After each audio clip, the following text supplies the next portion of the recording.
Наблюдувач на едно избирачко место во Кратово одбил да го потпише записникот поради сомневање дека имало манипулација при броењето на гласачките ливчиња. Предпладнево поднел приговор до ДИК, но по него се уште не е одлучувано. Во текот на денешниот и на вчерашниот ден пристигнати се неколку вакви пријави, иако наблюдувачи и гласачи не се овластени за ваков тип приговори. Овластени се партиите, односно поднесувачите на кандидатските листи, а тие се уште молчат. Во ДИК велат дека до нив не е пристигнат ниту еден приговор. Рокот за поднесување забелешки за текот на гласањето истекува вечерва во 19 часот, 48 часа по затварањето на избирачките места. Кандидатите и партиите имаат право на уште еден вид приговори.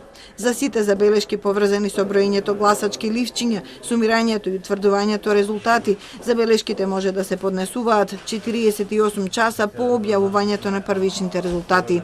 Со оглед на сукцесивното објавување, тој рок истекува во различен час за секоја општина одделно. ДИК треба да одлучи во рок од 72 часа, пошто подносителот има право и на тужба до управниот суд. Граѓаните имаат право да реагираат до ДИК за било каква неможност во остварувањето на нивното избирачко право. Електронскиот систем на ДИК бележи 346 приговори од ваков тип. До завршувањето на гласањето прифатени се вкупно 217 барања. Немаше приговор, но по службена должност е поништено гласањето во две општини. На 31 октомври во Маврово, Ростуш и во центар Жупа повторно ќе се гласа првиот круг од изборите. Во првата општина одзивот бил само 32%, а во втората 26%. Изборниот законник предвидува прегласување секогаш кога во некоја општина нема да излезат барем 1/3 од запишаните избирачи.